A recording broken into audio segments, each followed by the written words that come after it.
A doutora Claro. Dalva Poiares, ela é professora aqui da Unifesp. Da psicologia você é, né, Dalva? É. Ah, ela é livre docente, com pós-doutorado em Stanford, ela é especialista do sono e vem trazer para a gente essa área tão importante que são os distúrbios do sono, a medicina do sono que está tão presente hoje em dia. E para quem está no curso, já podem colocar presença aqui no chat, né? Depois as perguntas vão fazendo, que depois a Cris seleciona e faz para a Dalva, então. Tá bom? Dalva, você. Obrigado pelo aceite Obrigada, da Renata. presença aqui, viu? Obrigada. Obrigada, Cristina. Vamos lá. Eu vou compartilhar a minha tela. Está compartilhada já? Sim, está. Uhum. Tá. Pronto. Então, pessoal, vamos falar da importância do sono, do ciclo vigília-sono, tá? E também, claro, da importância da visão, né?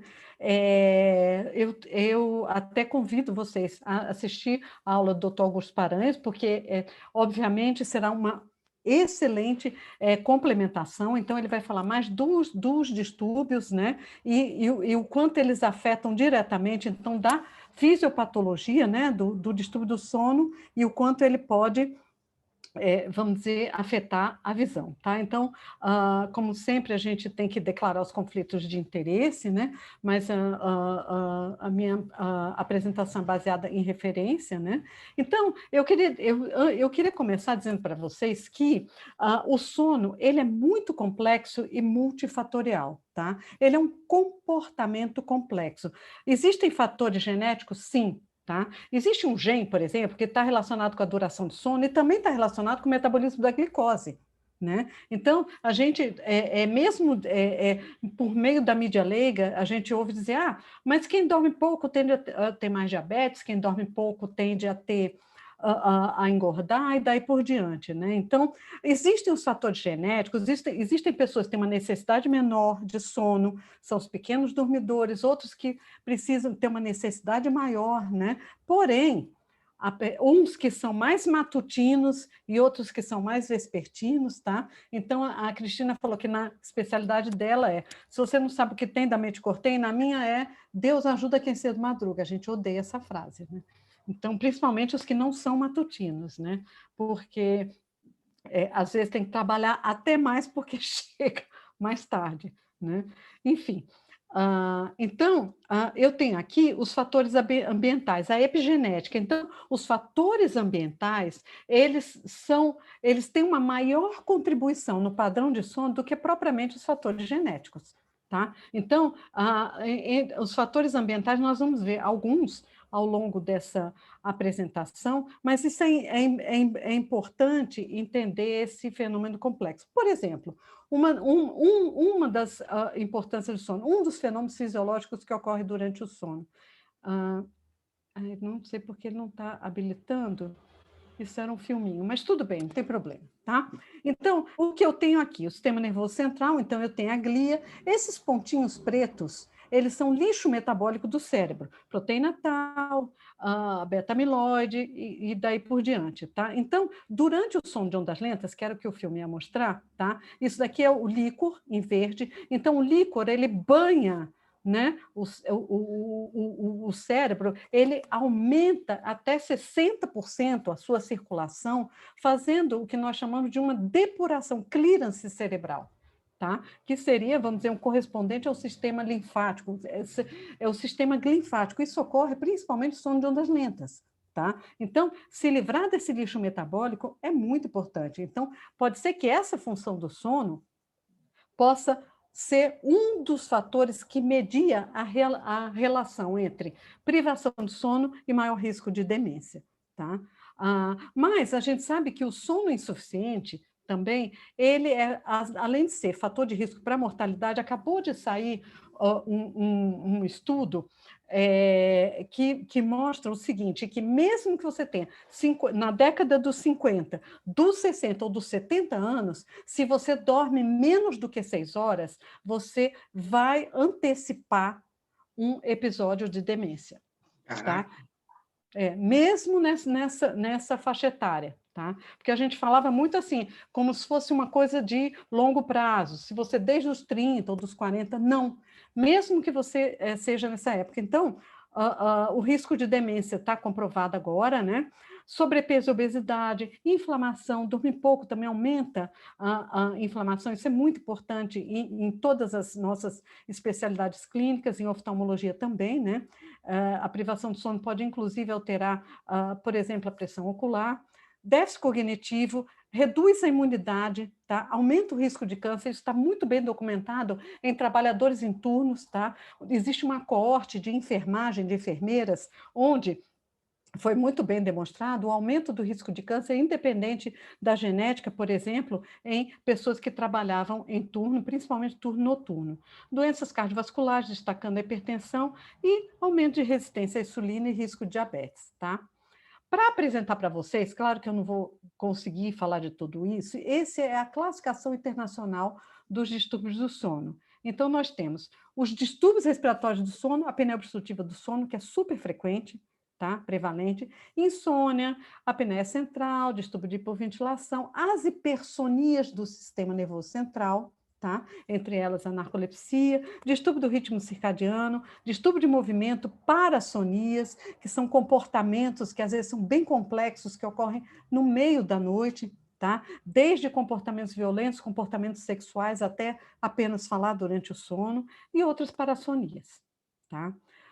Mas, quando a gente entra na questão da visão, tá? Nós sabemos que a redução da visão, a redução da acuidade visual, tá? E o envelhecimento, e ambos às vezes caminham juntos, tá?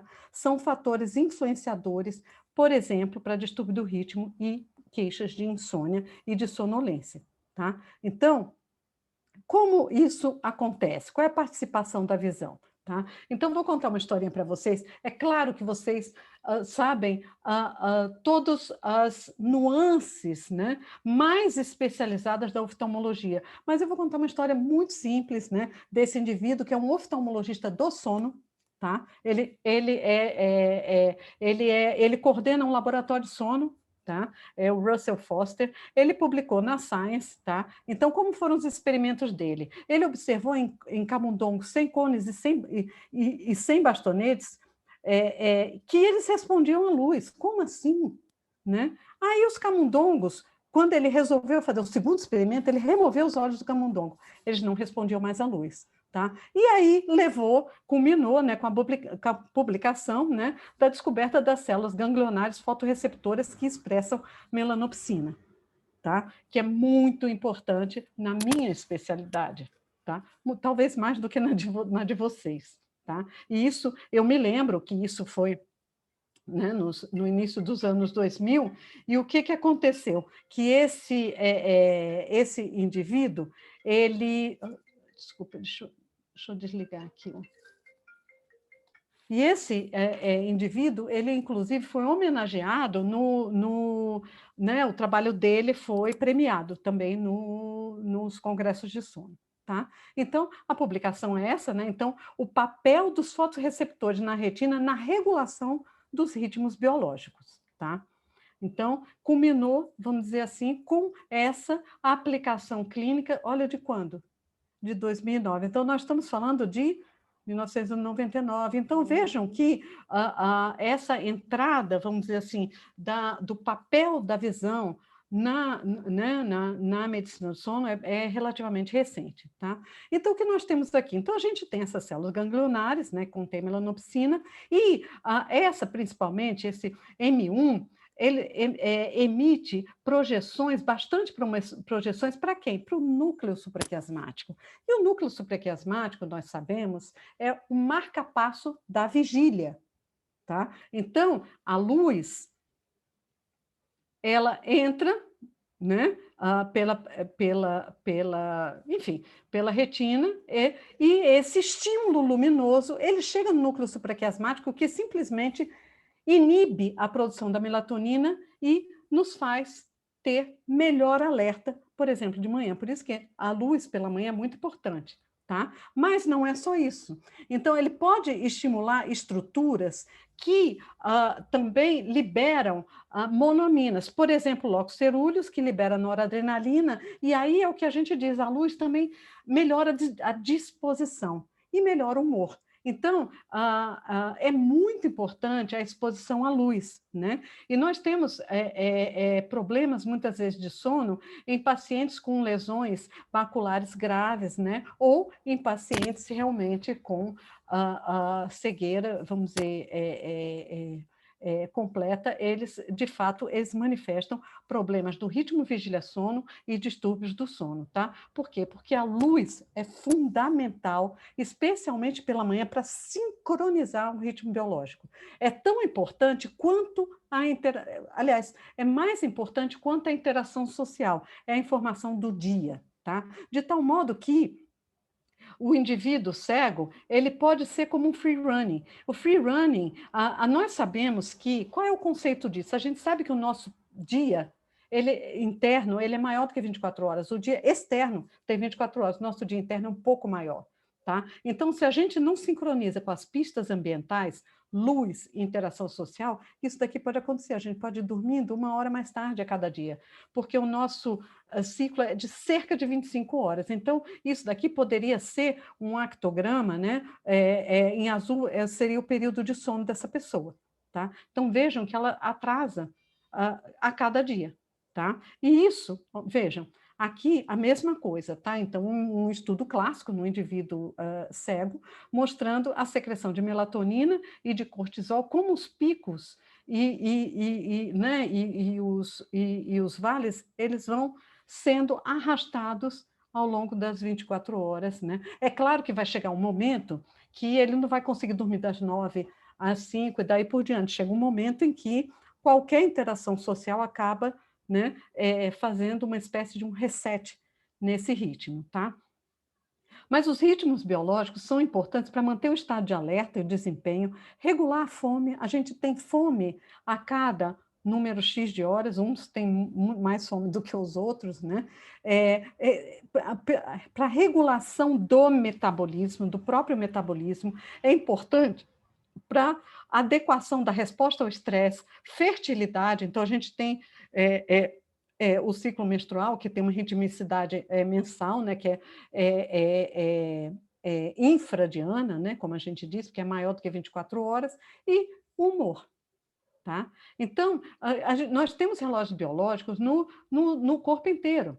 Nosso corpo, ele funciona, tanto é que, em 2017, 3 indivíduos americanos ganharam o Prêmio Nobel de Medicina porque descobriram o mecanismo biomolecular dos relógios biológicos, né? Então, o coração, o fígado, então nós temos esse funcionamento e também o pulmão, né? Então, até especula-se o papel da melatonina melhorando esse padrão inflamatório, porque existem receptores no pulmão, tá? Então, aí a gente entra com o conceito do drive homeostático e circadiano. Tá? O que é o drive homeostático? Quanto mais tempo desperto, maior a pressão do sono. Nós sabemos disso. Quando vai chegando no final do plantão, a pressão do sono é muito grande. Né? Então, não é incomum relatos de plantonistas que saem do plantão no dia seguinte e sofrem algum tipo de acidente, por exemplo, indo para casa, né? Ou indo para o outro trabalho, enfim, no dia seguinte. Tá? Então, eu tenho quanto mais tempo desperto, né? Então, se eu não dormir de dia, eu aumento a minha pressão do sono. Tá? E aí, essa pressão do sono comporta para o sono. Por exemplo, existem pessoas cujo horário habitual de dormir é 22 horas, e eles acordam cedo, naturalmente. Outros não. Eles dormiriam, por exemplo, de 1 às 9. Tá? Outros dormiriam das 22 às 5 ou 6, por exemplo. Tá? Então, uns são mais... Então, essa comporta para o sono, ela pode variar de acordo com o indivíduo. Tá? Então, existem algumas alterações genéticas, mas é importante descobrir qual é, até mesmo para você saber como medicar e em que momento você vai aplicar, por exemplo, a fototerapia. Tá? Ou em que momento você vai dar, por exemplo, um agonista da melatonina à noite, quando você quer tratar o ritmo. Tá? Então, quando existe uma alteração do ritmo, um distúrbio do ritmo, tudo isso pode estar prejudicado. Tá? Então, e aí a queixa de insônia começa a aparecer. tá? Então, eu tenho dificuldade para dormir, ou eu acordo de manhã muito cedo e tenho dificuldade para retomar o sono. Sintomas de depressão, predisposição a aumento de peso, tá? E maior risco de resistência à insulina. Então, quando ocorre o distúrbio do ritmo? Quando existe um desalinhamento entre o ritmo circadiano endógeno, o seu relógio endógeno, o seu ritmo endógeno e o ciclo vigília-sono exigido pelo ambiente externo, tá? Por exemplo, um indivíduo matutino que tem que virar plantonista noturno. É um exemplo. Esse desenvolverá um distúrbio do ritmo circadiano. Por exemplo, um vespertino que virou cirurgião e no hospital onde ele opera, ele tem que chegar, as cirurgias começam às 6 da manhã, ele tem que acordar às 4. E agora? Se ele não consegue dormir cedo. Então, existem também os distúrbios de ritmo que eles podem ser endógenos, tá? Então, se existe esse desalinhamento do ritmo endógeno e o ciclo vigília-sono, né? Então, e isso dura mais do que 3 meses, está associado a sintoma de insônia, isso não é excessiva. Por quê? Porque ele começa a ter sono naqueles momentos em que o cérebro dele entende que ele deveria estar dormindo, né? Então, é o pobre do cirurgião às 6 horas da manhã operando, tá? Então, o que eu tenho, tá? Quais são os fatores de risco para o distúrbio de ritmo e os sintomas de insônia? Redução da acuidade visual, tá? Doenças clínicas, dores e desconforto, uso crônico de medicamentos, inatividade e viuvez, tá?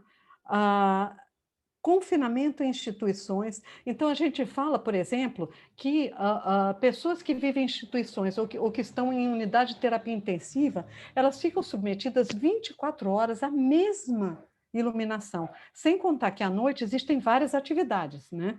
Então, o sono delas é ruim, o que piora o distúrbio do ritmo e as queixas de insônia. Obviamente, também a apneia do sono, né? Hipoventilação, doenças clínicas, né? Respirar mal, ter dores à noite, qualquer desconforto noturno pode piorar o sono, depressão e ansiedade. Então, existem vários fatores de risco, né? Aliado à acuidade visual. Muitas vezes, nos nossos pacientes, quando eles têm indicação, por exemplo, para a cirurgia de catarata, nós acabamos influenciando o indivíduo a resolver, a fazer com uma certa agilidade para melhorar, inclusive, a sincronização dele e o distúrbio do sono. Tá? Então, apesar da síndrome atrasada do sono, ou seja, o indivíduo que tem dificuldade para dormir na hora, enfim, numa hora mais adequada socialmente. Ele tende a dormir mais tarde, ele tem muita dificuldade para acordar pela manhã, que ocorre muito em jovens, principalmente. Apesar desse distúrbio ser o mais frequente, existe esse distúrbio aqui, por exemplo, que pode ser causado quando você tem uma lesão do núcleo supraquiasmático, você perde a ritmicidade. Tá? Então, o que pode acontecer? Por exemplo, um indivíduo com uma doença neurodegenerativa que lesou o núcleo supraquiasmático, ele começa a ter esses cochilos, onde o maior deles pode alcançar até, no máximo, 3 horas. Tá? Então, isso daqui é ruim para o cuidador, para a família, para o doente que fica acordado à noite. E uma das maneiras, tá, de melhorar isso é justamente tentar sincronizar o uso da fototerapia e os agonistas da melatonina à noite, porque isso daqui é uma das principais causas de institucionalização, por exemplo, em doentes com doença neurodegenerativa, tá? Com demência, por exemplo. E esse daqui, que é o que eu falei para vocês, o ritmo não 24 horas, pode ocorrer também em pessoas com a visão normal, tá? Mas é mais típico do indivíduo do cego, tá? E que é insensível à luz, tá? Então, isso daqui a gente pode fazer actigrafia, tá? Então, reparem aqui, em azul, período de sono, em preto, período de atividade. Reparem como essa pessoa, tá vendo? Ela dorme em horários diferentes, só um exemplo. E tudo isso esse sinal é obtido por meio desse relógio. Não é um relógio qualquer, não é um relógio que você vai comprar numa loja comercial, tá? É um relógio que é adaptado a um software dedicado, tá? Então, é um procedimento médico. Tá? Aqui, novamente, você pode até colocar na perna para ver movimento de perna, né? Então, aqui, novamente, né, existem vários tipos de relógio, tá? Ou então, um método barato é o diário de sono. Ontem eu fui dormir meia-noite, né? Acordei às 4 da manhã, depois voltei para a cama às 6, fiquei até às 10, um exemplo, né? Então, esse diário de sono, você também pode ver esse padrão, desenhar esse padrão ao longo do tempo, mas de uma maneira subjetiva. O indivíduo está lhe dizendo, tá? Então, para resumir, tá? Eu tenho o início do sono está relacionado, por exemplo, ao nosso pico endógeno de melatonina, e o final do período do sono está relacionado à luz do dia. Tá? Então, nós podemos lançar mão disto e disto para melhor sincronizar o ritmo dos indivíduos. Tá? Então, qual seria o papel? Conforme eu comentei, a luz, né, a luz solar ou a fototerapia, além de bloquear a melatonina, ela aumenta a hipocretina ou orexina. E a hipocretina ou orexina, por exemplo, é um neuropeptídeo que ele aumenta depois que você faz exercício, ele está envolvido com a vigilância. Então, o que ela faz?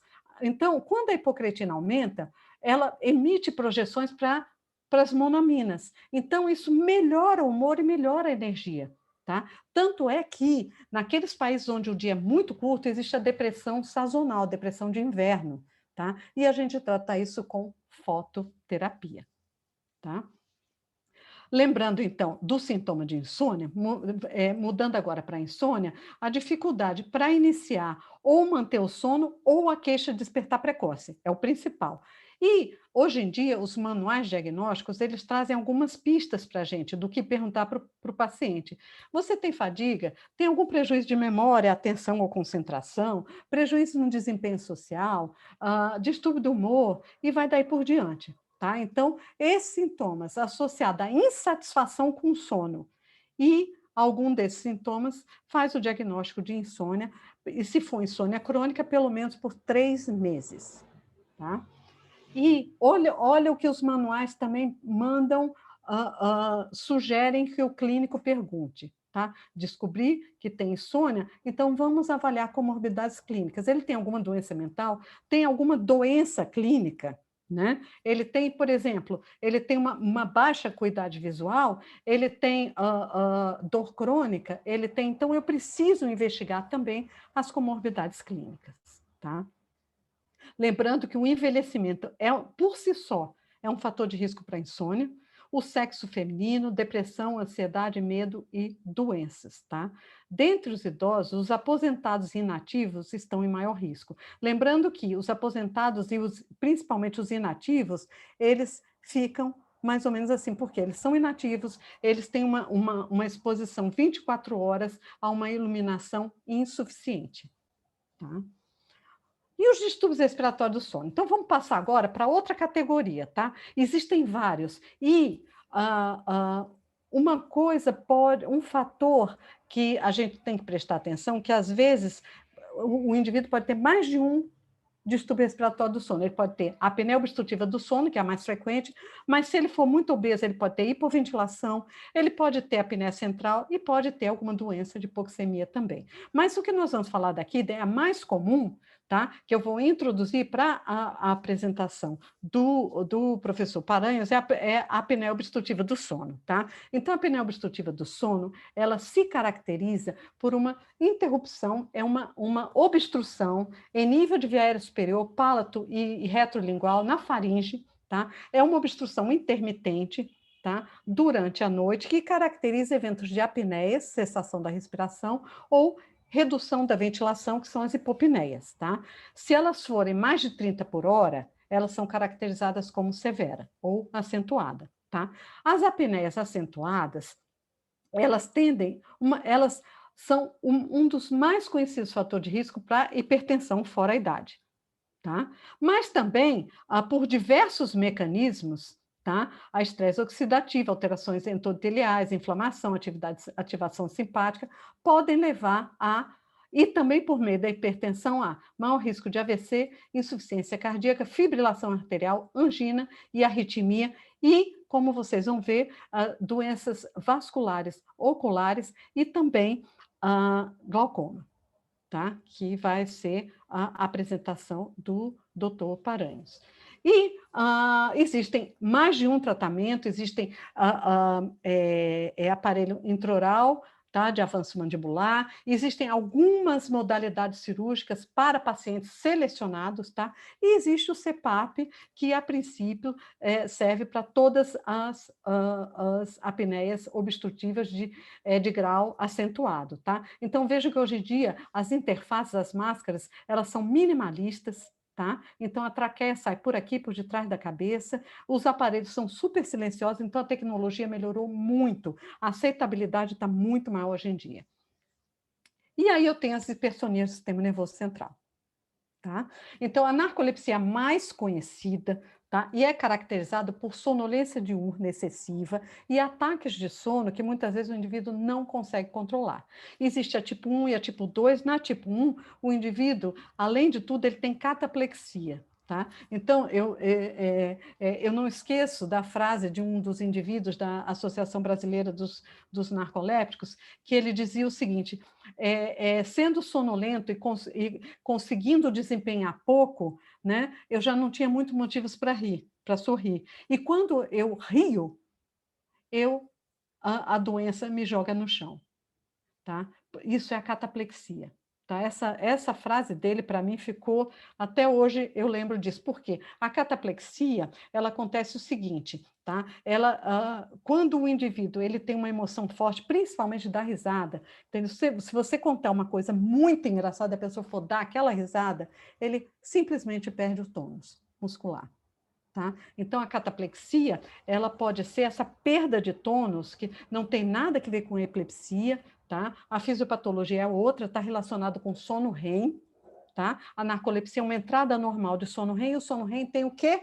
Atonia muscular, porque se a gente não tivesse atonia muscular durante o sono REM, nós realizaríamos o nosso sonho. Se eu estou sonhando que eu estou lutando, eu vou começar a lutar, eu vou atuar no meu sonho. Então, essa atonia, ela é normal.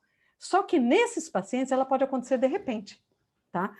Sempre cujo gatilho é uma emoção, tá? Então, isso pode acontecer, é um distúrbio do sono bastante fascinante, podemos dizer assim, tá?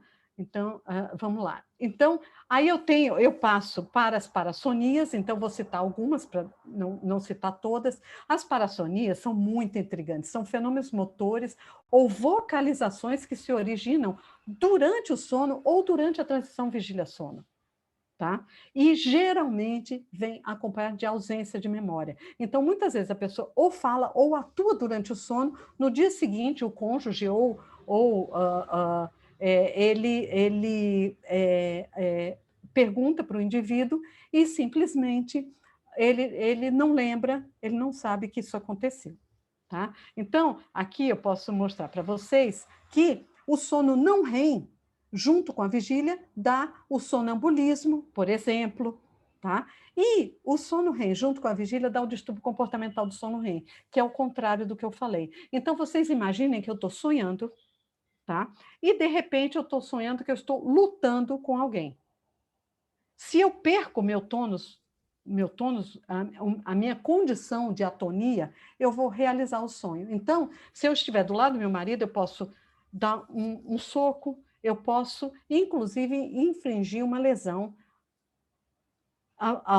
autolesão ou lesão ao outro.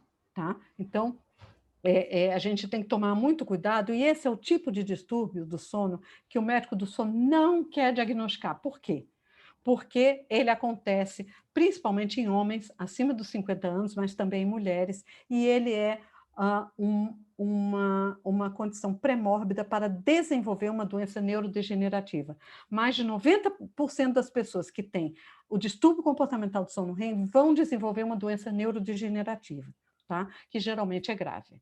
Então, é o tipo do distúrbio que a gente não quer. A gente prefere diagnosticar um sonambulismo, tá? Então, vamos lá, né? Então, é quando a vigília e o sono. Então, muitas vezes, a pessoa que está assistindo fala, mas ele está com o olho aberto, mas ele não está necessariamente desperto. Tá? Então, eu tenho as da transição vigília-sono. Outra também que é muito comum é aquele abalo do início do sono. Quando a gente começa a dormir, a gente tem aquele, né, aquele abalo, né, que as pessoas dizem, aquele tranco, parece que está caindo. Né? Isso pode acontecer na população geral, não é de preocupar muito. Tá? O despertar confusional é mais em criança, terror noturno é mais em criança, sonambulismo também, mas pode acontecer na idade adulta. E se acontece, tem que procurar um desencadeante. Obstrução nasal, refluxo, estresse. Então, a gente tem que, de fato, procurar um desencadeante. O distúrbio comportamental do sono REM, pesadelos, também são distúrbios do sono, né? Sonilóquio, que é falar durante o sono, todos nós um dia já falamos alguma vez, quando nós éramos crianças, né? E as parassonias sexuais, tá? Também existem. Tá? E para terminar, eu juro que esse é o último, é o distúrbio de movimento durante o sono. Então, existe a síndrome das pernas inquietas. A síndrome das pernas inquietas, por que ela é importante? Porque o indivíduo, ele refere uma agonia, uma sensação muito desagradável nas pernas, tá? Que o obriga a mexer ou às vezes a se levantar e caminhar. O movimento, esfregar e sacudir as pernas alivia essa sensação desagradável. Quando ela é muito, muito, muito grave, tá? Ela pode ser associada até com automutilação, tá? Ou até mesmo aumentar o risco de suicídio. Isso é raro, mas pode acontecer. Tá? Isso pode ocasionar uma insônia importante. Tá? Bastante importante. Então, a síndrome das pernas inquietas, ela tem que ser tratada. Essa urgência, ela acontece quando a pessoa decide dormir. Tá? E o bruxismo, que afeta cerca de até 30% da população, que pode ter manifestações diferentes, ou de apertamento, ou de ou de apertamento, ou que nós chamamos de bruxismo fásico, né? Que é o arrastar dos dentes ou apertar os dentes. Tá? Então, ele pode levar a lesões dentais importantes, principalmente o que não é só de apertamento, mas pode ocasionar também, por exemplo, dores faciais, zumbido, e dores na região, inclusive periocular, bitemporal, né? Quando ele é severo. Tá? Então, quando nós vamos tratar os distúrbios de sono, o principal desfecho é melhorar a satisfação com o sono e a sua qualidade. Tá? Mas também melhorar o funcionamento diurno. Portanto, não adianta, por exemplo, quando você vai tratar insônia, vai tratar um distúrbio, você fazer um indivíduo dormir 10 horas por dia, porque você sedou, vamos dizer assim, um indivíduo, né? E ele não funciona bem durante o dia. Então, são os dois desfechos para quaisquer desses distúrbios, tá? Então, existe agora no Brasil o agonista da melatonina, que é a ramelteona, tá? A ramelteona, ela é um agonista dos receptores MT1 e MT2, tá? E ela diminui a latência para início do sono, então ela ajuda na dificuldade de iniciar o sono, mas também ela tem um efeito cronobiológico, tá? Isso daqui, ó, diminui comparado com placebo, a latência para início do sono, ou seja, o indivíduo dorme um pouco mais rápido, mas a temperatura corporal dele também ele também tem esse efeito na temperatura corporal de tal maneira que isso pode avançar a sua fase do sono. Então, por exemplo, para aquele indivíduo que dormia muito tarde, que não consegue dormir mais cedo, ele pode ajudar, né? Sempre que acompanhado da fototerapia de manhã. Tá? Então, eles são eficazes, tá? Para tratar distúrbio de iniciar o sono e alinhar os ritmos biológicos. Tá? Inclusive em pessoas com cegueira. Tá? Apesar de que os estudos em pessoas com cegueira, tem mais estudos com a melatonina, tá?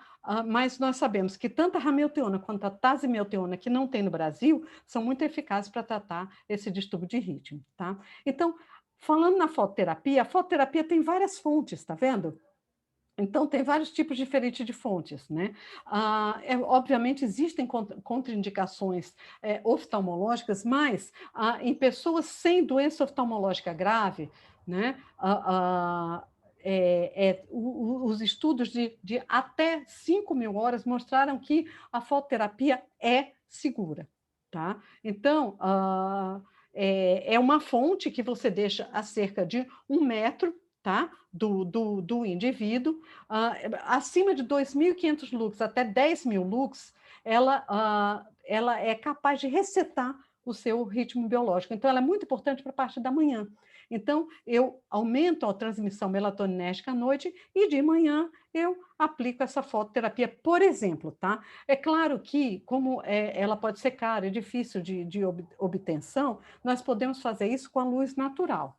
Tá? Então, basta a pessoa ir para perto de uma varanda ou ficar próximo da janela, pode levar seu celular, desde que ela fique lá de manhã. Tá? Então, a luz pela manhã pode ressincronizar o seu relógio interno, tá? E realinhar seu ritmo circadiano, melhorando tanto o sono da noite, quanto o estado de alerta durante o dia, e ainda tem essa melhora no humor via monaminérgica. Tá? É bem tolerada pelos pacientes, pode ter efeito adverso? Sim. Cefaleia, fadiga ocular, náusea, agitação, perdão, que geralmente são transitórios e leves, tá? Então, esse guidelines da World Sleep Society, que a gente acabou que foi publicado agora em 2021, agora em maio, o que a World Sleep Society ela recomenda, tá? Se for para insônia e também para distúrbio de ritmo, a terapia cognitivo-comportamental ela é padrão ouro, tá? Então, educação sobre higiene de sono, restrição do sono, do tempo na cama, controle de estímulos, reestruturação cognitiva e relaxamento são os principais componentes, tá? Vai muito além do que popularmente se chama higiene do sono. Tá? E também algumas recomendações sobre os agentes GABAérgicos, as drogas Z, tá? Elas são bem diferentes entre elas. Opidem é diferente da zopiclona e é diferente da isopiclona, tá? Não só em meia-vida, mas também em tipo de ação sedativa hipnótica, tá? Então, alguns que atuam no sistema serotoninérgico, né? Trazodona, por exemplo, tá? Que é muito utilizada, tá? Os antihistaminérgicos não são indicados. No sistema melatoninérgico, apenas a ramelteona e a tasimelteona, a melatonina não é indicada. E os novos hipocretinérgicos, tá? São antagonistas da hipocretina, que não temos no Brasil, mas que eles virão para o Brasil e serão indicados para insônia, e é um mecanismo de ação bem diferente, tá? Então, você diminui o hiperalerta, diminuindo a transmissão hipocretinérgica, tá? E com isso, quer dizer, eu sei que foi muito rápido, uma enxurrada de informações, mas eu só queria atrair um pouquinho da atenção, né, e dar as boas-vindas ao curso de oftalmologia integrativa, as boas-vindas à medicina do sono, tá? Então, a gente fez um apanhado muito rápido, né? E deixa eu descompartilhar a tela, um segundo. Pronto. Já temos umas perguntas e uma mão levantada aqui. Mauro, quer fazer uma pergunta aí? Como é que está? Não, estou ótimo, estou bem acordado. Você está acordado? Eu também não dormi nem um pouco com essa aula. Estamos querendo mais aqui. Ai, que bom. Dalva, talvez você não lembre disso. Na época, nos anos 2004, 2005, a gente te procurou lá no Instituto do Sono, porque uma empresa na área de oftalmologia lançou uma lente intraocular que se coloca no momento da cirurgia de catarata com um filtro amarelo. O filtro amarelo era para bloquear a luz azul. Naquela época, havia acabado de sair, ou muito perto, os estudos mostrando que as células ganglionares eram fotorreceptores. Então, isso tudo faz 15 ou 16 anos, quando a gente começou a procurar relações, né, mais, vamos dizer, acadêmicas entre a oftalmologia e os distúrbios do sono. É que o Renato foi muito econômico quando descreveu aí a sua experiência na área, né? O Instituto do Sono, a psicobiologia e a Dalva são principais pesquisadores da Unifesp, né? O currículo da Dalva não cabe aqui, não, pelo menos no meu HD não vai caber. Mas as minhas perguntas são simples, eu gostaria até de uma orientação sua. E são coisas importantes aqui. Por quê? A gente está fazendo um curso de oftalmologia integrativa, e como você mesmo disse, uma introdução a alguns assuntos. Qual que é uma grande preocupação que nós temos nesse curso? Que algumas das pessoas que assistiram a essas 20 aulas saiam daqui prescrevendo melatonina, prescrevendo bactérias para o intestino e assim por diante. E a coisa não é bem assim. Muitas dessas coisas até ainda faltam conhecimento adequado. A melatonina é um exemplo. Eu já vejo aqui comentários no chat, eu uso melatonina desse jeito, eu uso melatonina daquele jeito. Então, para efeito assim de organizar um pouco as dúvidas, vamos começar pela melatonina. Você pode dizer para a gente se eu posso sair por aí distribuindo melatonina para os meus pacientes, se eles disserem que tem alguma insônia? Ótima pergunta, Mauro. Mas eu não vou aguentar não falar. Vocês perceberam, pessoal, que a iniciativa veio da oftalmo, não da medicina do sono. Mais uma vez, a iniciativa vindo da oftalmo. Quem bateu na nossa porta foram os oftalmologistas. Né? Então, essa história que o Mauro falou, né?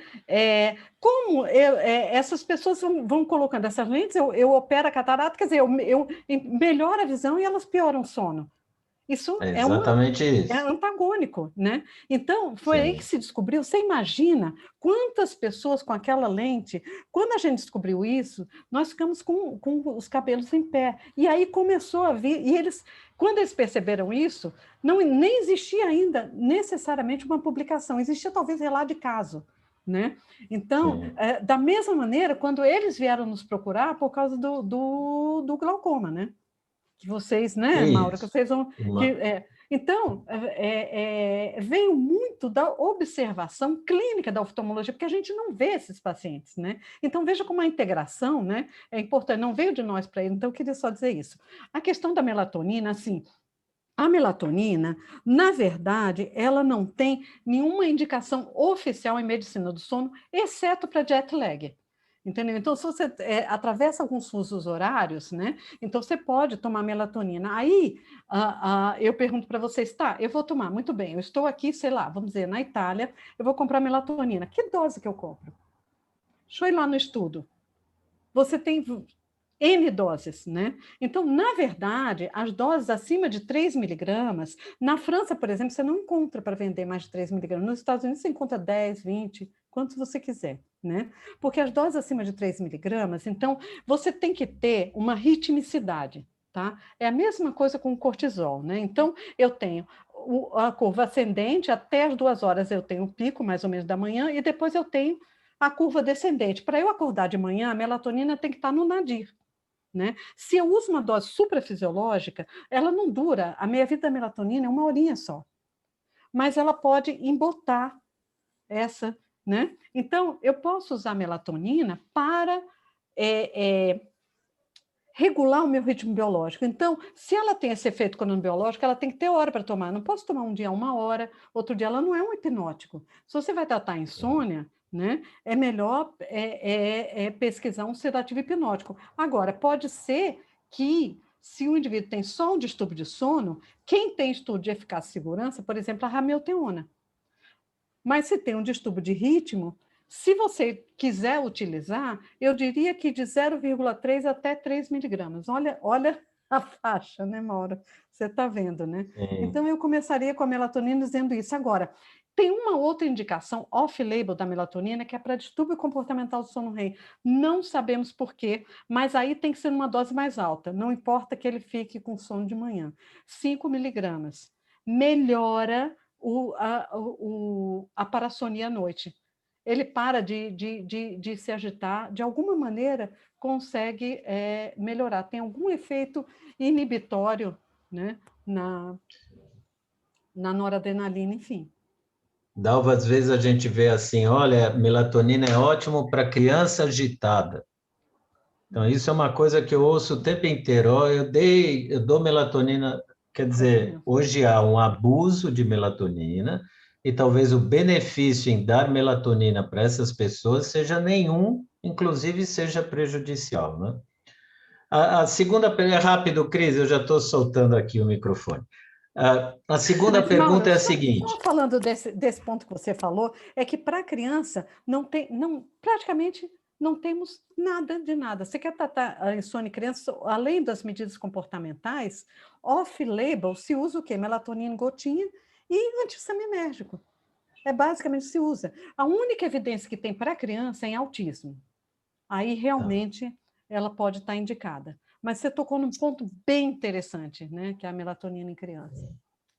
A segunda pergunta é mais para essa questão da fotossensibilidade, não é? Eu sempre quando eu estudei ou leio sobre ritmo circadiano, eu imagino que é o meu organismo se adaptando à natureza, né?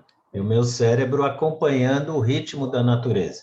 Dia é dia, noite é noite. O quanto mais eu puder respeitar esse ciclo, melhor para o meu organismo, né? Agora, eu tinha aprendido que 70% da luz é absorvida pelo olho, 30% pela pele. Aí eu li em algum lugar isso. Você mostrou um antigo slide aqui, um slide onde mostrava, não citava a pele como órgão periférico de fotorrecepção. Você podia me corrigir ou me orientar em relação a isso? Olha, eu acho que Vinícius é capaz de você saber mais do que eu, tá? Porque, assim, terapeuticamente, tá? O que a pele absorve é irrelevante. Entendeu? Em termos de terapeuticamente. Olha, eu me lembro, eu nunca esqueço que teve um estudo, faz muitos anos isso, Maura, em que as pessoas aplicavam, por causa dessa história da pele, da circulação, se era via pele ou se era via circulação. Eles fizeram fototerapia na região poplítea, né, que ela é bem vascularizada, né? E eles obtiveram um efeito que nunca mais foi reproduzido. Tá? Então, eles achavam que devia ter alguma coisa humoral via a pele. Então, assim, para a gente em medicina do sono, de fato a visão. Entendeu? Então, para você ter um efeito terapêutico, para você conseguir ter um reset no ritmo circadiano, e não pode ser pouca luz, tem que ser acima de 2.500 lux. Tá? E aí, por exemplo, se você fizer 10.000, você pode diminuir o tempo, 2.500, um pouco mais de tempo.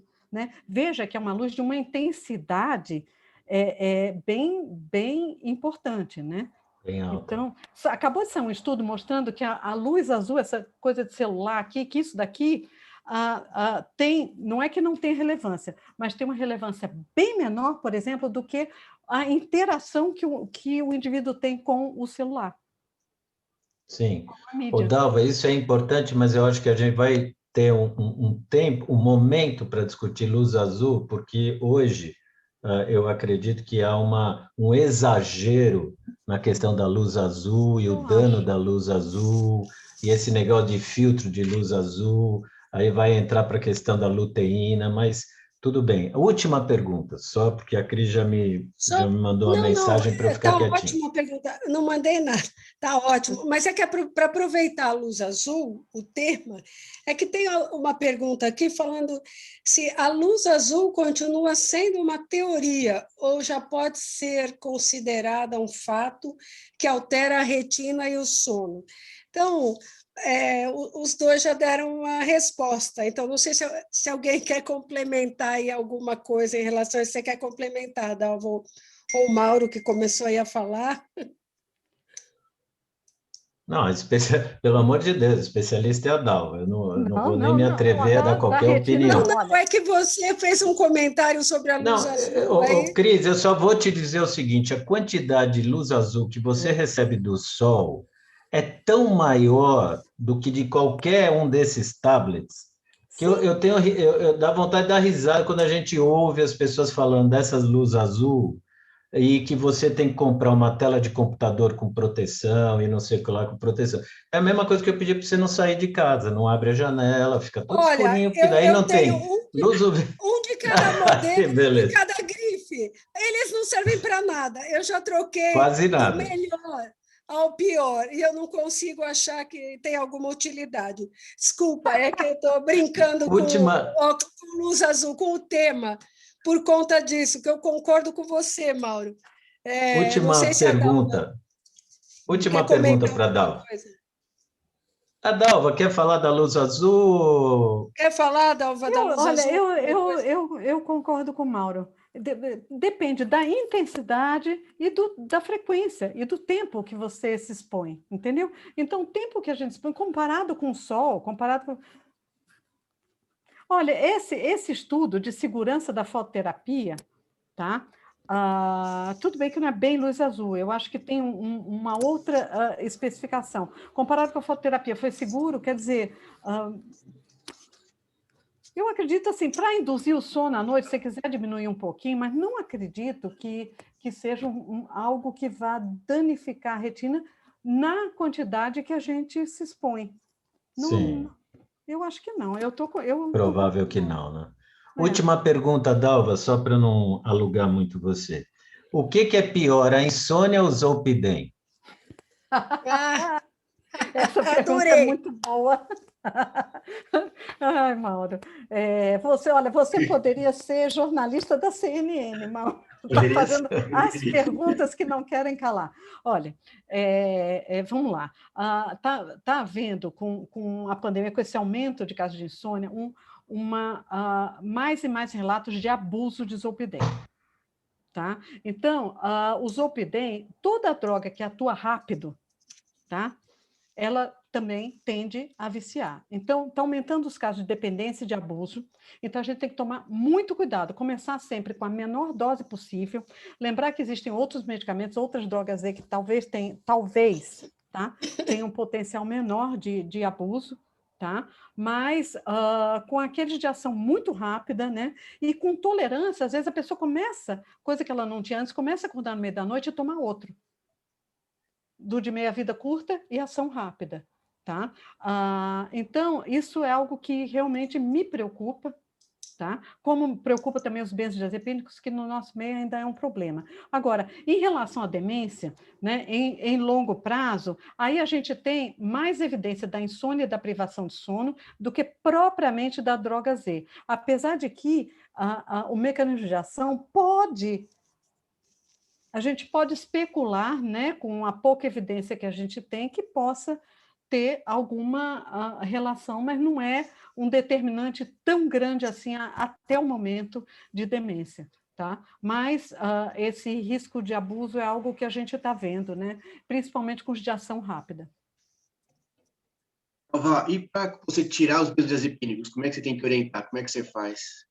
Tirar o benzodiazepínico e o Zolpidem também, né? Que hoje em dia também é outro problema, né? Sim. Então, você tem que ver se a queixa é principalmente manter o sono, né?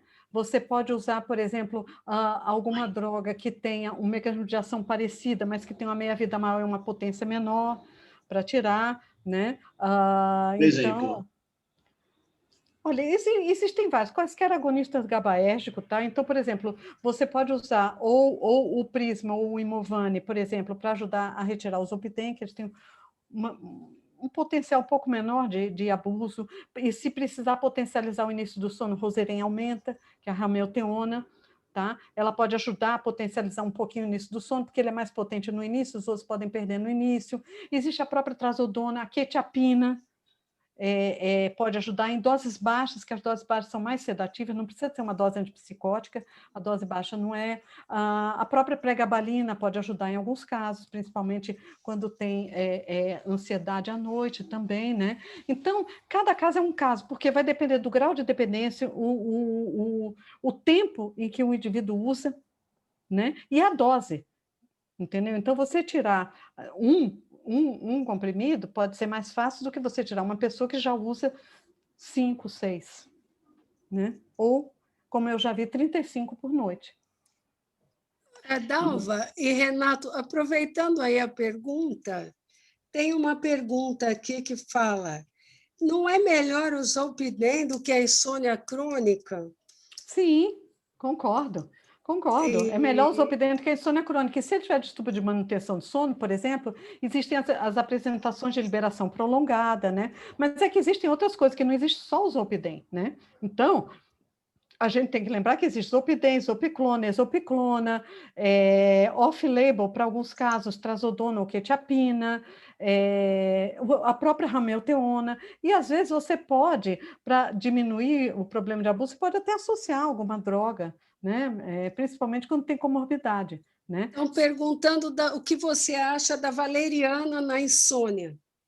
Olha, o problema da valeriana é assim, que existem N formulações. Tá? Desde valepotriatos até ácido valerênico em diferentes doses, até chá, e até alguns que você não sabe o que é a raiz. Tá? Então, quanto tem ali de princípio ativo? A gente sabe que a valeriana ela atua no receptor GABA, tá? Mas não existem, faltam estudos, falta evidência. Por isso que nas diretrizes, os fitoterápicos, principalmente representados pela valeriana, que mal ou bem a que mais tem estudo, eles ainda não são indicados, né? Então, depende da formulação, né? As que a gente tem aqui no Brasil, nas farmácias, vamos dizer, que são liberadas pela Anvisa, elas até que são seguras, né? O problema pode ser a questão da eficácia. Estão perguntando aqui sobre dosar e fazer curva de melatonina, existe isso? Pois na clínica mesmo, não é tão significante. Existe, por exemplo, algumas alterações endócrinas, por exemplo, hipogonadismo, tal, que o indivíduo pode ter uma alteração da melatonina, o idoso pode ter uma alteração. Há algumas mulheres durante a síndrome pré-menstrual, pessoas com depressão sazonal, pessoas que vivem em instituições com a luz 24 horas, entendeu? Mas, assim, uma aplicação clínica, mas em estudo é interessante. Você quer fazer uma pesquisa, né? Sim, né? Hoje em dia se usa muito na saliva, né? Mas daí é o cortisol, né, Dalva? Nem tanto a melatonina ou é a própria melatonina? Porque você, na época, nos ofereceu esse kit de saliva. Lembra? Pois é, por quê? Porque a gente tinha que demonstrar que naquele paciente ele tinha realmente um achatamento e uma alteração da secreção da melatonina, né? Era a única maneira da gente demonstrar. Então, teria que fazer realmente, e quanto mais pontos na curva, melhor, né? Então, para o seu estudo, para resolver aquela tua pergunta, seria sensacional. Mas na clínica, no dia a dia, não tem uma aplicabilidade assim importante, né? Estão perguntando aqui para você repetir as drogas recomendadas para insônia. E estão falando se podem ser usadas cronicamente. Tá, isso também é uma boa pergunta, por quê? As que têm estudo crônico, tá? Se vocês quiserem, depois posso até passar os slides ou a apresentação, porque os que têm de estudo crônico, só existem 3 medicamentos que têm estudo crônico. E o que chama estudo de longo prazo? 1 ano. Que pode ser open label, né? Não é mais placebo a partir do 3º ou 6º mês, ou raramente placebo controlado, porque não dá para tomar placebo 1 ano, né? Então, quais são? A doxepina, que a gente não tem no Brasil, tá? A doxepina é um antidepressivo tricíclico que, numa dose bem pequenininha, que não é antidepressiva, ela consegue induzir o sono por um efeito antistaminérgico, que, por acaso, é mais seguro do que você usar, por exemplo, um antialérgico. Tá? Tem menos efeito no sistema colinérgico, daí por diante, mas a gente não tem no Brasil. Dá para formular, porque já existiu. Existe a exopiclona, que a gente tem no Brasil, tá? Que se chama Prisma, tá? Então, a exopiclona tem estudo de 1 ano mostrando que é segura em pacientes com insônia primária. Existe dos Zolpidem, o Zolpidem CR, tá? De liberação prolongada, é o único que tem estudo em longo prazo, mostrando também que é seguro, tá? E existe a zopiclona, que é o Imovane, que é o mais popular nos países europeus, tá? Que é uma droga Z, tá? Eles são diferentes entre si, tá? Todos os outros são super utilizados, mas são off-label. Ah, desculpa, esqueci. Existe estudo em longo prazo com os antagonistas da hipocretina, que são suvorexan e lemborexan. Eu não sei qual vai ser o nome deles no Brasil, mas vai se chamar suvorexanto e lemborexanto, tá? Um nome um pouco esquisito, né? Você chamar um remédio santo, enfim. Um Santo pouco... remédio. É um santo remédio, é um pouco de marketing até, mas é o nome da substância. Não sei se ele vai ter o mesmo nome que tem nos Estados Unidos, que é o Dayvigo e o Belsonra, tá? Que são os... Então, esse vai direto no hiperalerta, ele diminui a ação da hipocretina, tá? Porque a hipocretina está relacionada à vigília e alerta, tá? Então, é um mecanismo de ação diferente. Então, são as 4 classes que têm estudo de uso prolongado, tá? Mas existe off-label, a trazodona, né? Que é sempre em dose pequena, 50 miligramas. Off-label também a quetiapina, que a princípio eles não têm nenhum fator de risco para demência no futuro, né? Me parecem até boas drogas, mas enfim, depende do paciente, mas é off-label por falta de estudos, tá? E, obviamente, existe a ramelteona, que pode ser usada em longo prazo também, né? Também tem estudo em longo prazo, esqueci de falar da ramelteona, tá? Mas a insônia, o curso da insônia pode variar, né? Então, muitas vezes, você está usando um medicamento diariamente e daqui a pouco você passa para um sistema intermitente. Olha, você está melhor agora, vamos ver se a gente consegue tirar no sábado, vamos ver se a gente... né? E aí você pode tentar ir descontinuando, né? Passar de um mais potente para um menos potente, né? Principalmente com a terapia cognitivo-comportamental, porque existem aplicativos hoje em dia que são muito bons. Ia perguntar o que você acha dos aplicativos e da meditação como uma ferramenta auxiliar na melhora do sono, da insônia, enfim, no geral, né? Assim, se esses aplicativos são realmente testados e recomendados, se eles têm um auxílio real, e também a meditação. Qual a tua opinião aí? Tá. A meditação, olha, tem até estudo assim, com baixo nível de evidência, mostrando que melhora a visão, a meditação. Eu fico pensando, será que é porque a pessoa fica de olho fechado assim um tempo? Não sei. Enfim, mas que pode melhorar até a visão. Mas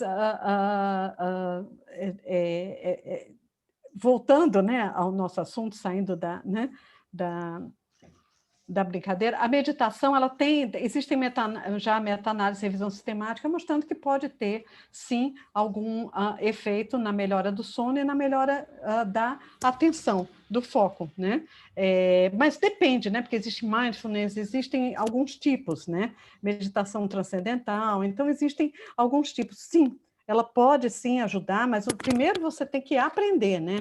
Você não pode chegar para dormir, e tem pessoas que, quando meditam, elas ficam até mais alertas e produtivas depois, né? Que é quase como se elas tivessem dado aquele cochilo, elas acordam bem melhor, né? O próprio Obama meditava, né? Antes de ter uma decisão muito importante, ele parava e meditava, né? Então, e a meditação, até onde a gente sabe, não tem contraindicação, né? Em relação aos aplicativos, existem muitos aplicativos muito não validados e fracos, vamos dizer assim, né? São raríssimos os bons, mas eles no futuro, eles melhorarão, tá? Eles vão melhorar. Mas o melhor aplicativo é aquele que aplica todos os componentes, tá? Então, não é um aplicativo para você controlar o sono e ficar restringindo o sono, porque aí ele só atinge um componente. Faltam apenas 4. A terapia cognitivo-comportamental vai muito mais do que a higiene de sono. Você tomou café hoje? Né? Você deitou na mesa? E porque isso, qualquer aplicativo simples, ele é capaz de fazer, tá? Então... Tem algum aplicativo que você gosta ou recomenda ou conhece melhor? Olha, estão falando aqui que meditar é gratuito, né? Mas tem um site que é gratuito, Medite-se é gratuito, né? Mas você tem razão, meditar é gratuito, né? Eu já aproveitei a observação. Olha, eu posso passar para quem... Porque como tem 2 em desenvolvimento, é como eu dizer que o remédio X é melhor que o Y, né? Quem tiver interesse, eu posso sim passar, né? ele está, por enquanto, ainda é gratuito, né? O médico se cadastra, ainda é gratuito para o paciente, mas pelo menos mais um bom está surgindo aí, tá? Ah, Então, quem legal. quiser, depois eu posso passar, mas não... Depois passa que eu Eu passo para quero. você. Eu dava uma Interessado. perguntinha Agora, minha. Duas falando... perguntinhas só. Desculpa. Quer falar isso? Não. Duas perguntinhas só. Para a pessoa que acorda à noite, né, tem insônia secundária, né, que é muito comum por causa da ansiedade também, né? O que você orienta a fazer, que é muito comum no dia de hoje? E como é que você também vê a melatonina como importante antioxidante do sistema nervoso central também? Eu ia Essa perguntar ação que isso. ela tem, né? Então, essa ação oxidante, ela está melhor demonstrada em animais, tá? Então, não tem nenhuma evidência em ser humano. Então, assim, como antioxidante, não, né? Não. Mas não tem nenhuma indicação. E, tá, a questão do meio da noite é aquilo que eu falei. Você tocou num ponto bem interessante, Renato. É mais frequente, tá? O distúrbio de manter o sono do que o de iniciar, tá? Então, se isso acontece mais de 3 vezes por semana, há mais de 3 meses, já caracteriza uma insônia crônica, principalmente se ela tem dificuldade de voltar a dormir, porque tem pessoas que acordam, até vão urinar, por exemplo, voltam e dormem. Então, essa pessoa ela não tem uma queixa de insônia. A queixa vem quando ela acorda, porque acordar à noite no adulto é normal. Então, aquela coisa de, eu olho para o meu marido, ele morre. Ele desmaia. Não, dormir não é nem morrer, nem desmaiar. Dormir é dormir. Né? Então, a pessoa diz, ele morre e só ressuscita no outro dia. Não. Não, né? Então, acordar, virar, algumas, né, 2, 3 vezes à noite é normal, tá? Desde que você volte a dormir. Agora, a terapia cognitivo-comportamental, ela pode te ensinar, por exemplo, a diminuir, porque você acorda e fala, meu Deus, eu acordei, e fica olhando no relógio. São 2 horas, eu estou acordada. Ai, meu Deus, e agora? Eu tenho que estar às 6, porque eu tenho que dar uma aula lá na oftalmo, como é que eu vou fazer? Eu estou acordada, eu não dormi. Então, a terapia cognitivo-comportamental é bem melhor do que o remédio. Tá? Então, nesse momento, você vai substituir esse comportamento disfuncional, né? Você vai diminuir esse fluxo de pensamentos e preocupações, e o que pode propiciar de você voltar a dormir. Agora, existem alguns medicamentos que têm essa ação mantenedora no sono, e a melatonina não tem, porque ela tem uma meia-vida curta. Tá? Eu vi que alguém perguntou a de liberação prolongada, né? Ainda assim, ela tem um efeito melhor no início do sono, e eu tenho medo dela, dependendo da dose, dar sono de manhã.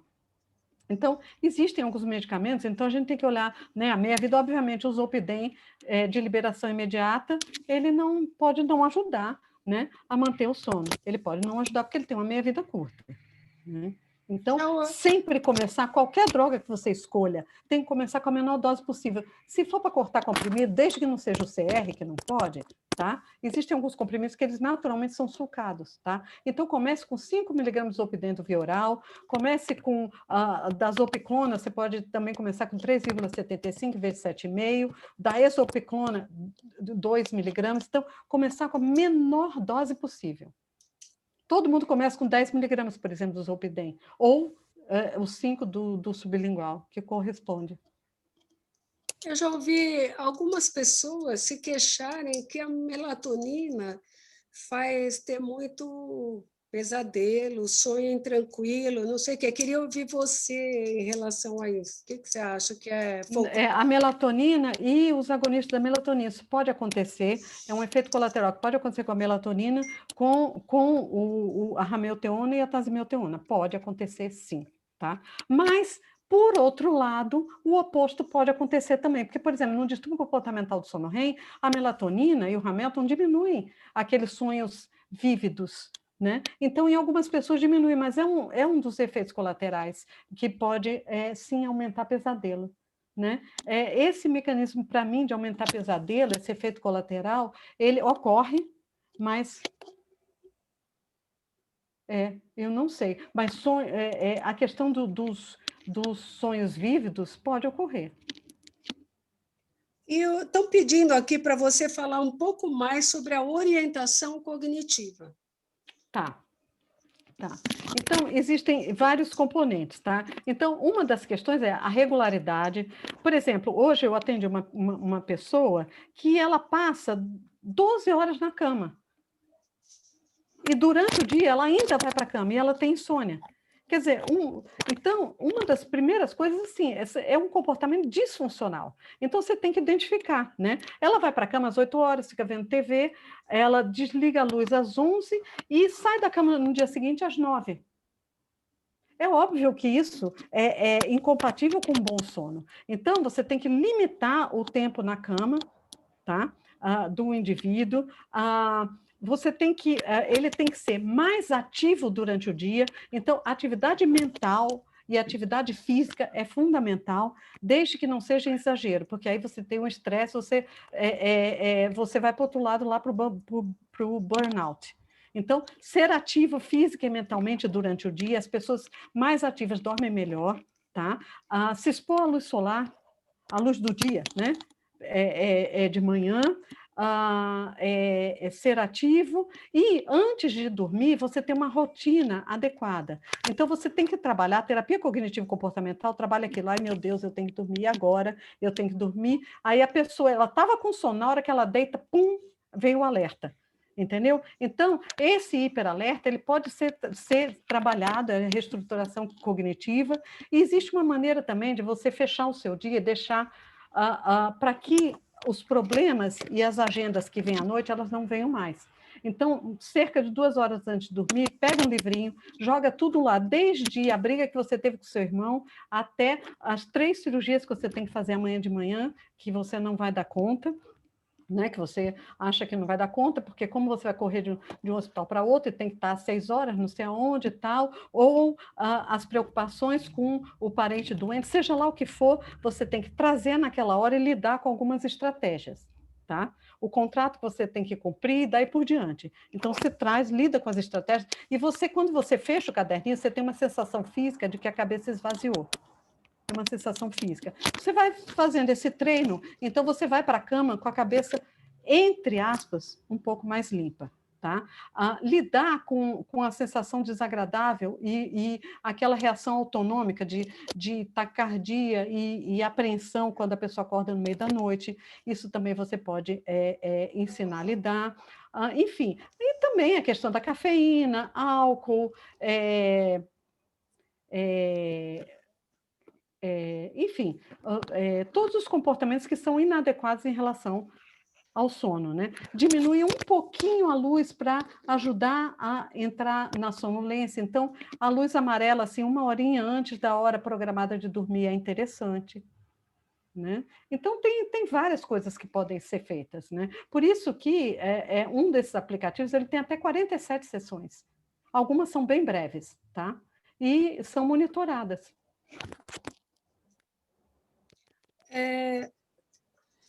Falando em aplicativo, emendando aqui a história, estão perguntando de um aplicativo que chama Biologix, que faz polissonografia domiciliar com apenas um oxímetro.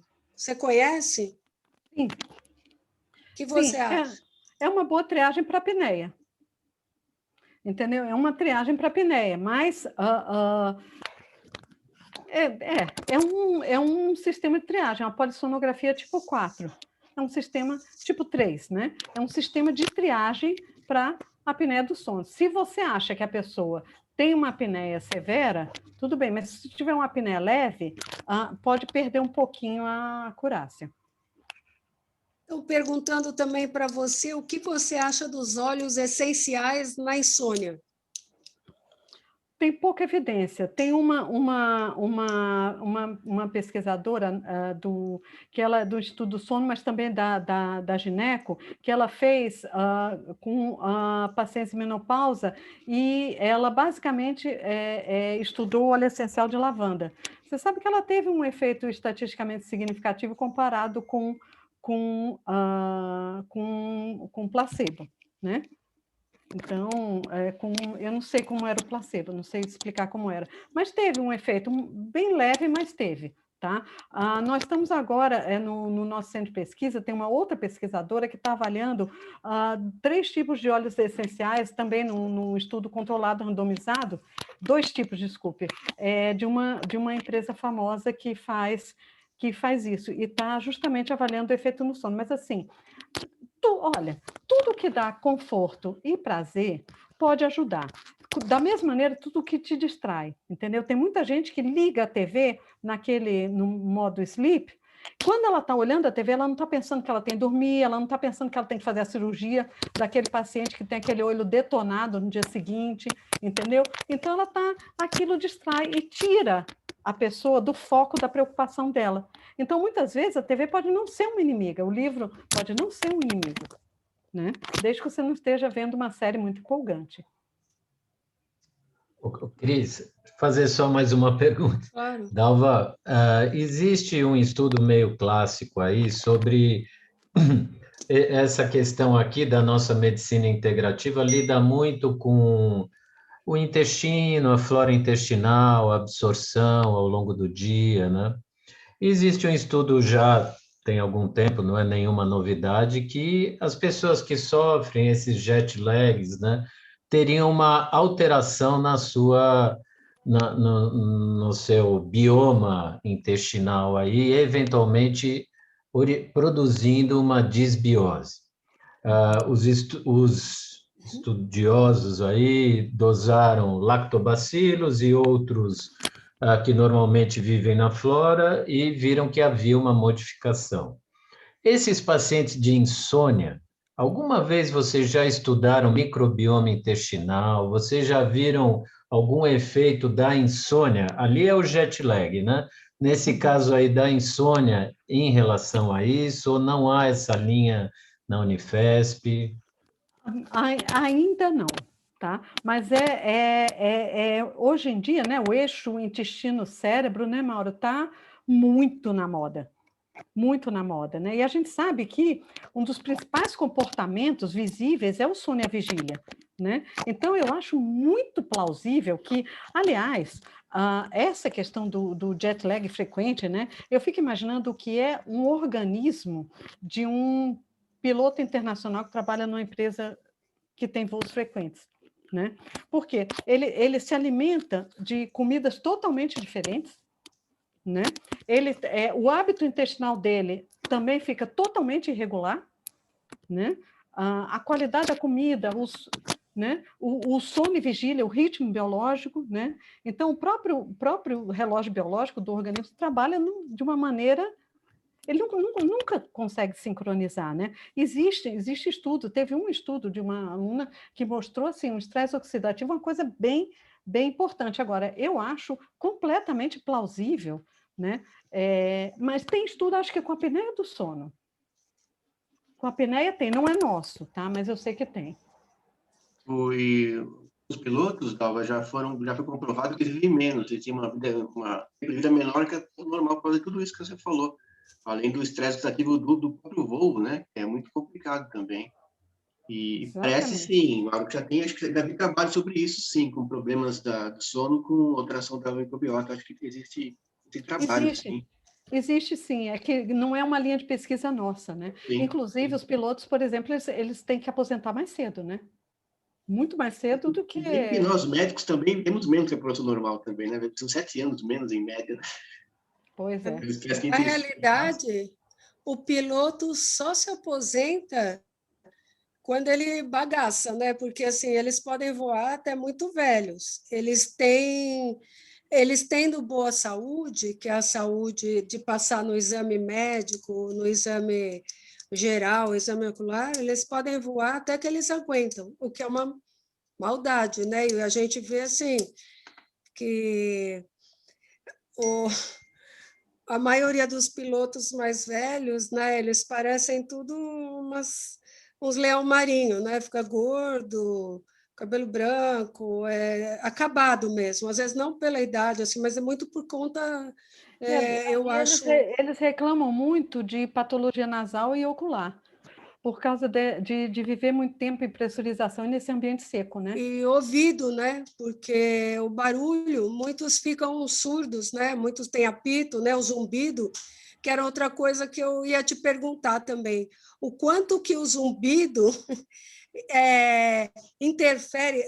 Eu li essa semana, por acaso, uma coisa falando sobre zumbido, e eu vi que é uma coisa mais prevalente, mais limitante, incapacitante, causa muitos distúrbios do que a gente pode imaginar.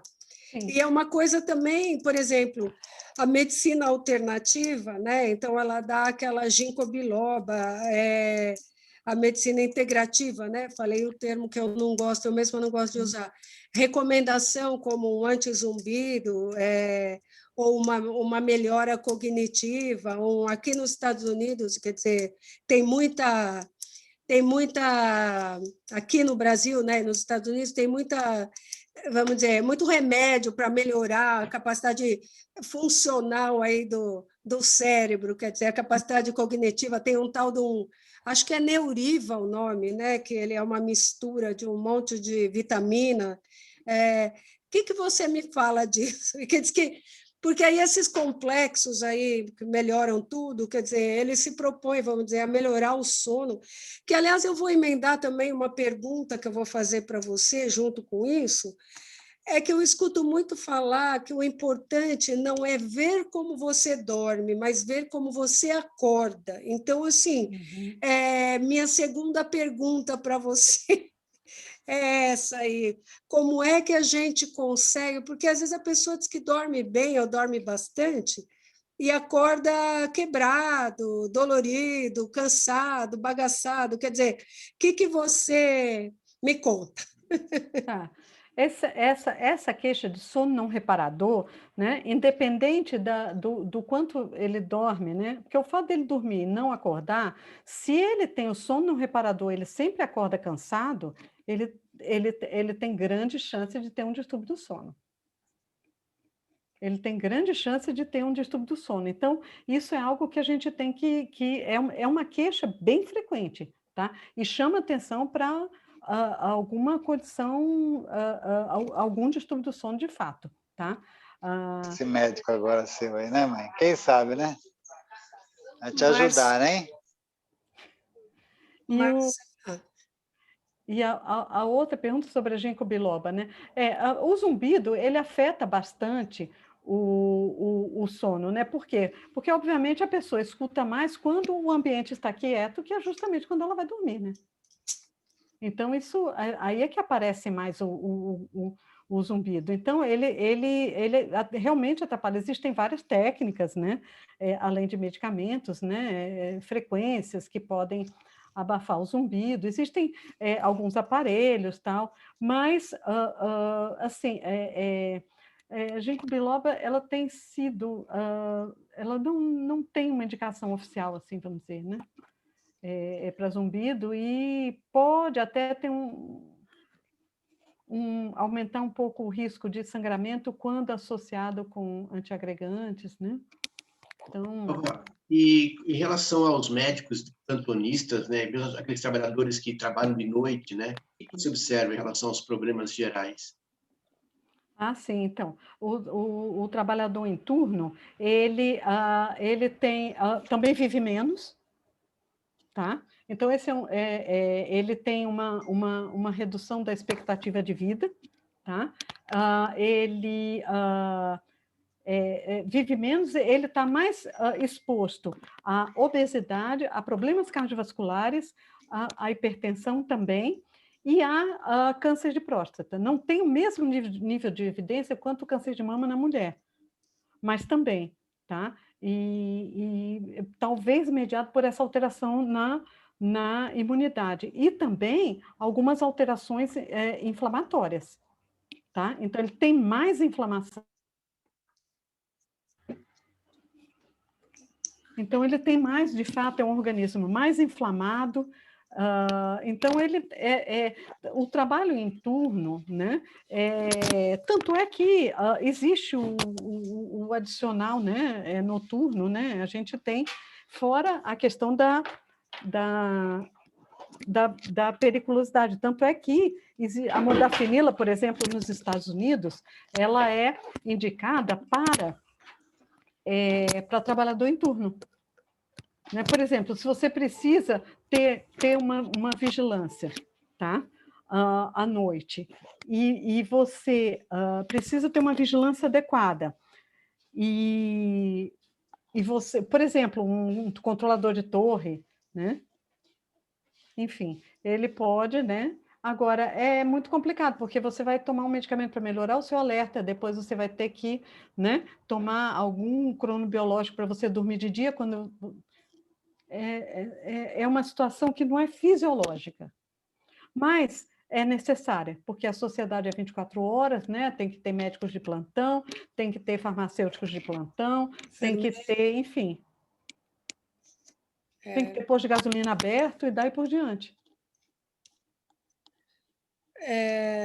Então, falando de novo aqui sobre eletrônicos no quarto, televisão, relógio, e perguntando se realmente celular no quarto, qual o efeito desses eletrônicos no sono, se realmente eles atrapalham, como...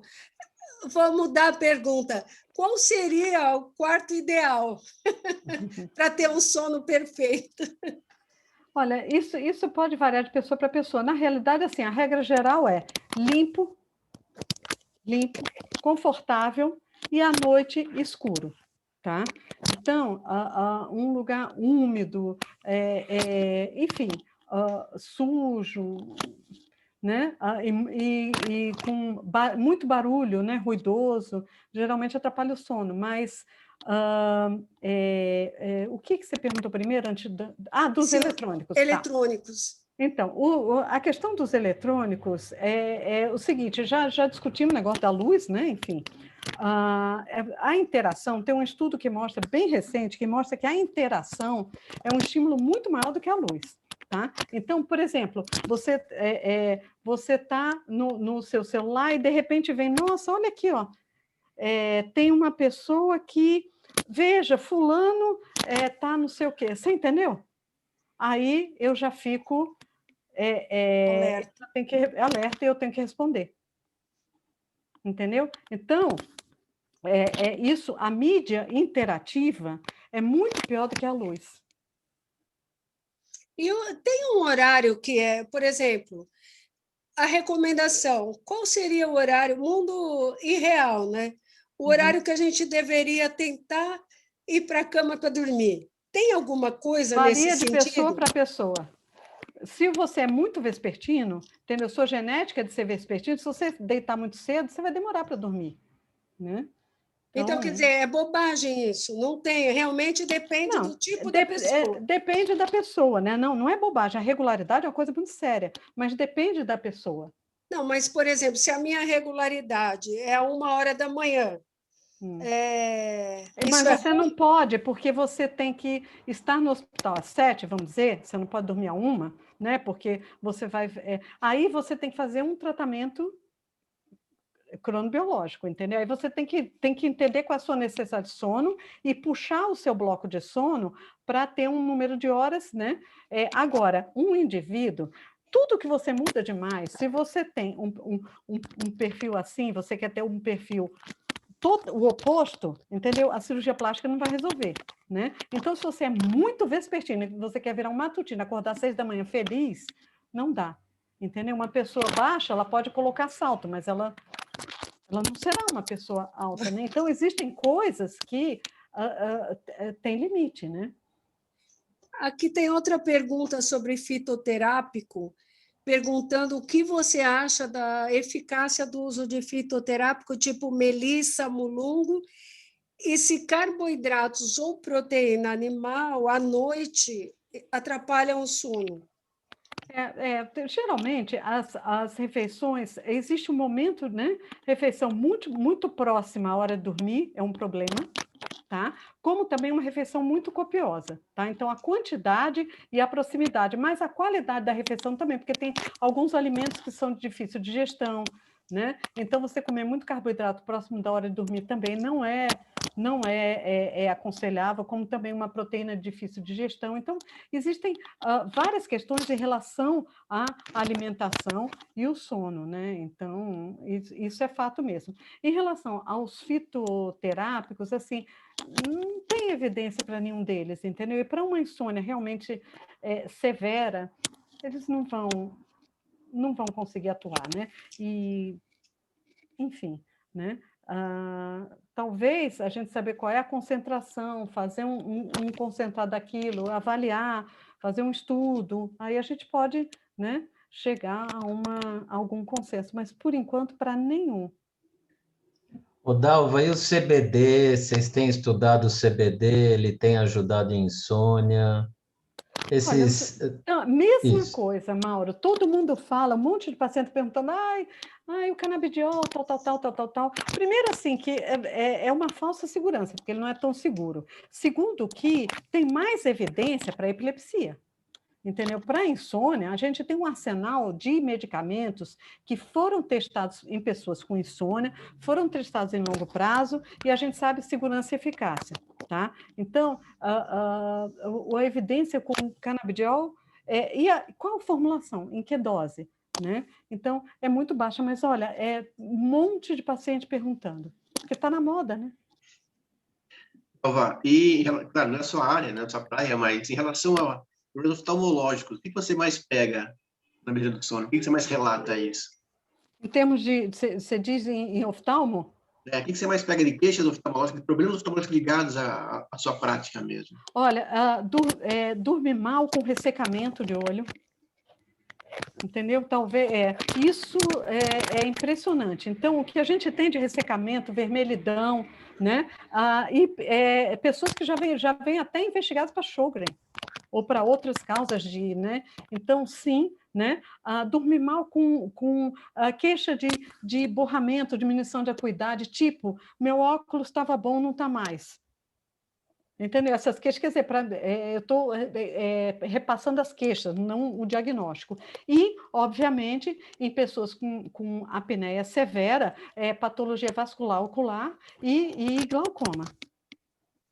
Tá? Então, isso a gente vê mesmo, né? Mas essas queixas do dia a dia, entendeu? Arranha, vermelhidão, olho seco. Isso é tão comum em pacientes com insônia. E, às vezes, quando o CPAP está mal adaptado, Isso. por causa de vazamento também, pode ressecar o olho. Eu já vi paciente com lesão, inclusive de córnea, por Sabe que causa eu do CPAP mal adaptado. pego muito isso. Você pega, né? Pego. O paciente que do nada começa, acorda mal, o olho, uma ceratite, não sei o que, vai ver, usa o CPAP que não está bem adaptado, ou sei lá, tem o antigo, o novo, o maior, o menor, a máscara que comprou na internet, não adaptou. E comprou na internet, em vez dele colocar assim, ele coloca ao contrário. Isso. Isso já me aconteceu de ver, o paciente colocava, em vez de ser assim, o triângulo, colocava assim. Eu peguei outro dia por isso que eu estou falando. Não, mas os especialistas, né, as pessoas que têm um treinamento, a primeira semana é fundamental. E o vazamento na máscara, a gente consegue detectar, mesmo que a pessoa não se queixe, porque o paciente, coitado, ele acha que ele tem que tolerar aquilo. Existe um perfil de paciente que acha, não, eu tenho que tolerar para eu ficar bom. E ele não entende que isso não pode acontecer, que não é para ter vazamento. Então, isso é culpa nossa, do profissional.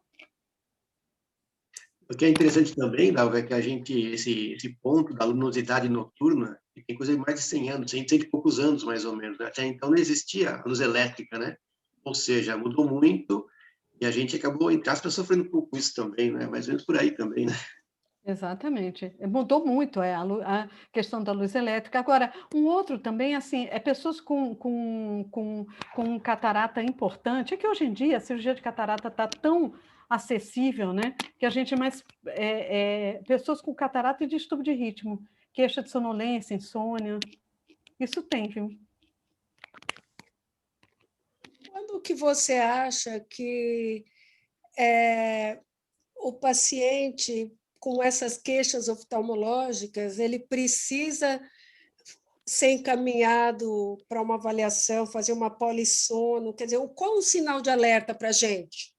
Olha, a queixa oftalmológica ela é mais decorrente, né? Então, se o indivíduo foi no oftalmologista, né, e ele tem, por exemplo, um glaucoma que não melhora, entendeu? Ele tem uma patologia vascular, né? E já está com a hipertensão controlada, o diabetes controlado, né? E aí você suspeita de uma apneia, aí vale a pena uma investigação, né? Um paciente, por exemplo, que tem um ressecamento importante, que não melhora e tem muita insônia, então talvez ele se beneficie em dormir melhor, né? Porque, na verdade, assim, as principais queixas são as queixas de insônia, dificuldade inicial manter o sono, né? O sono não reparador, sempre acordar cansado não é normal, tá?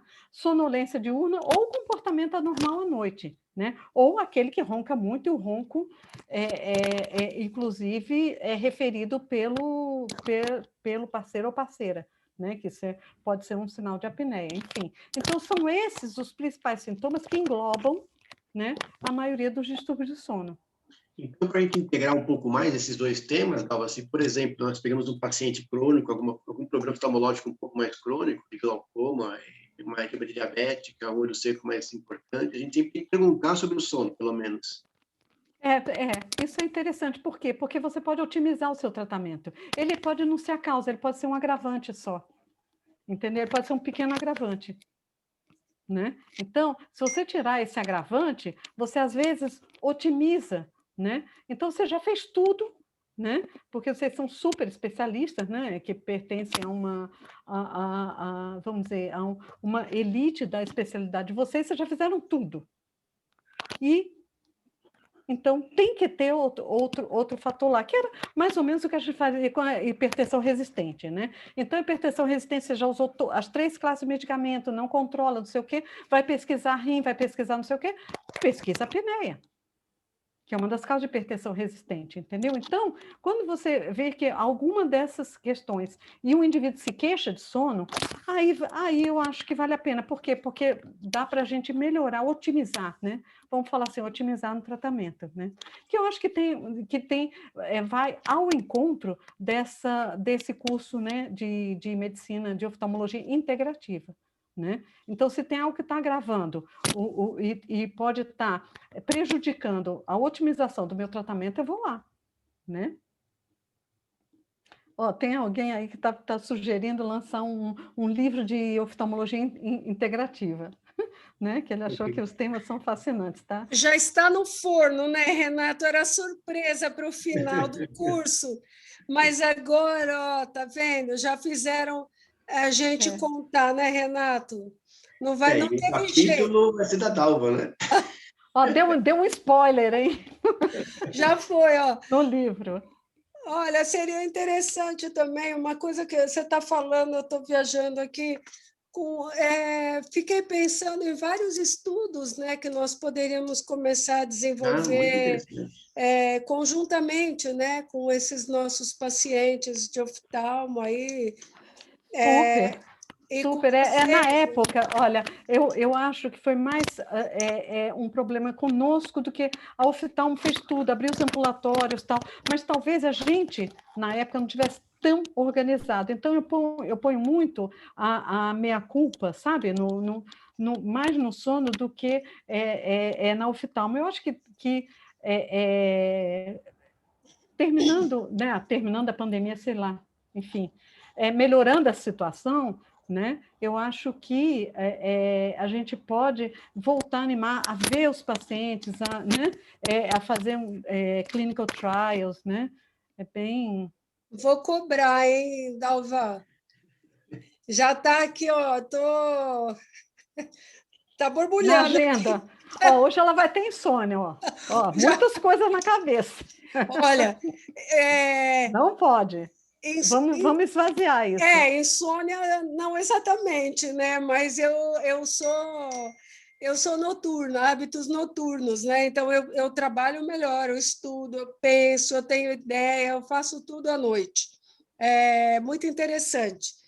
Eu não sei se é certo ou se é errado, se é normal ou não, mas desde que me conheço como gente, eu sou assim. É interessante isso, né? Muito. Como a gente tem o ritmo, né, de cada um de um jeito, né?